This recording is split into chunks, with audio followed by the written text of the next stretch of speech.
بسم اللہ الرحمن الرحیم۔ السلام علیکم پیارے دوستو۔ کبھی نہیں سنا کہ انسان کو اس کی عاجزی لے ڈوبی، انسان کو ہمیشہ اس کا تکبر لے ڈوبتا ہے۔ دوسروں کی مدد کیا کرو، وہ اللہ تمہاری مدد کرے گا۔ دوسروں کو سکون دینے والا کبھی بے سکون نہیں رہتا۔ سب مطلب کی بات سمجھتے ہیں، کاش کوئی بات کا مطلب سمجھتا۔ اپنی عمر اور پیسے پر کبھی اعتبار مت کرنا، کیونکہ جو چیز گنتی میں آ جائے وہ لازمی ختم ہونے والی ہے۔ جب اولاد دنیا کی دولت سے امیر ہو جائے تو ماں باپ ڈر ڈر کے بات کرتے ہیں کہ کہیں اولاد ناراض نہ ہو جائے، لیکن جب اولاد ایمان کی دولت سے امیر بن جائے تو اولاد ڈر ڈر کے بات کرتی ہے کہ کہیں ماں باپ ناراض نہ ہو جائیں۔ انسان سخت مزاج تب بنتا ہے جب اس کے نرم مزاج کا بہت سے لوگ ناجائز فائدہ اٹھا چکے ہوں۔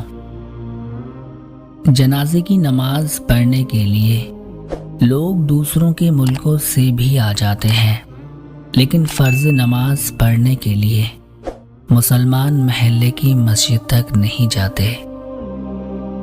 صدقہ دینے سے ملک الموت کو دیا گیا روح قبض کرنے کا حکم نامہ بھی واپس ہو جاتا ہے۔ بے شک نماز ہی بہترین ساتھی ہے، دنیا سے قبر تک، قبر سے حشر تک، اور حشر سے جنت تک۔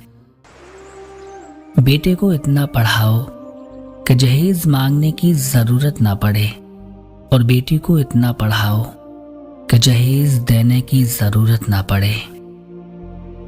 کرو سونے کے 100 ٹکڑے تو قیمت کم نہیں ہوتی، کرو سونے کے 100 ٹکڑے تو قیمت کم نہیں ہوتی۔ بزرگوں کی دعا لینے سے عزت کم نہیں ہوتی۔ غریب سے اکڑ کر ملنا اور امیر سے ملتے ہوئے مسکراہٹ سجا لینا، یہ حسن اخلاق نہیں بلکہ بدترین منافقت ہے۔ ہمیشہ سچے لوگوں سے دوستی رکھو، وہ اچھے دنوں میں سرمایہ اور برے دنوں میں محافظ ہوتے ہیں۔ دولت اتنی کمائیں کہ جب آپ بیمار ہوں تو آپ کے بچے ڈاکٹر کو لائیں، وکیل کو نہیں۔